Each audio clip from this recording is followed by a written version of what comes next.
I'm sure you guys are starting to see the headlines that interest rates are coming down, and I'm starting to get the phone calls where people are asking me whether or not they should refi. And so today I just wanted to give you the tools to help think about this in the right way, and you can decide whether or not it makes sense for you. First thing I want you to understand is just simply what a refi is. All you're really doing is exchanging new terms in exchange for your old terms. So let's say, for example, you had a 7% rate, and then now you can take a 6% rate. All you're doing is swapping those terms when you do a standard rate and term refi. Now, a lot of people get stuck on this and they're kind of like, what's the catch? And the catch is that you're lucky. You're lucky that the market improved. And over the last several years, you weren't lucky. And that's why you weren't getting the phone calls to refi, is because the market wasn't good enough for you to swap out those old terms for new terms. Another way to think about this is it's kind of like went in my pocket and handed you $1 and then you handed me 2 back. It's kind of as simple as that. Like, I know that that makes sense. Where it's a little bit different is, instead of immediately getting the $2, that $2 is spread over a slower period of time because you make all of your money back through the monthly savings. So let me give you like a real example and see if you can kind of wrap your brain around this. Let's say in this example, in the refi, you're saving $200 a month. And in exchange for saving $200 a month, you have to roll in about $4,800 of costs. And those costs are for all the people that participate in your refi: the appraiser, the title company, the escrow company, the county recording, the lender, everybody who gets paid on this.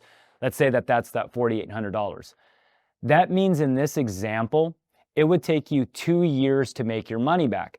Then every year after that initial recoup, you're profiting roughly $2,400. If it's me, the way that I'm thinking about this is, okay, what's my time worth? And if you're an hourly employee, it's pretty easy to figure that out. Let's just say you make $40 an hour. Well, from the beginning of the refi all the way through the end of the refi, you're probably going to put in maybe 6 hours of time. So in this example, let's say that you only kept your loan for 3 years and you made $2,400. You essentially got $400 an hour in exchange for that 6 hours of time. If you go 4 years, you got $800 an hour in exchange for that time. If you go 5 years, you get $1,200 in exchange for that time. So if you think about it that way, if I was your boss and I called you and said, hey, I need you to work once for 6 hours, and then I'm going to pay you $200 every single month for the next 30 years, you would laugh and you would take that deal.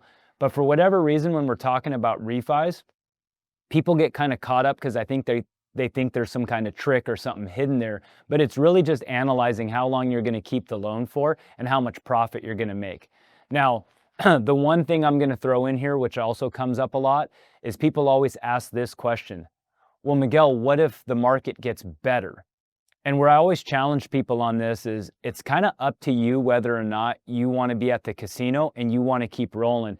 If you're up money and you keep rolling, there's always that potential that you could make more, but there's always the potential that you can lose it all. And that's probably the best analogy I could give you on a refi, because if the market gets worse, the refi could go away. We've seen that happen many times.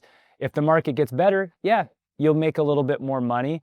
But I would always advise people that the smart decision is to take the guaranteed money. So if the refi makes sense today, it's a little bit too much of a gamble to hope it gets better in the future.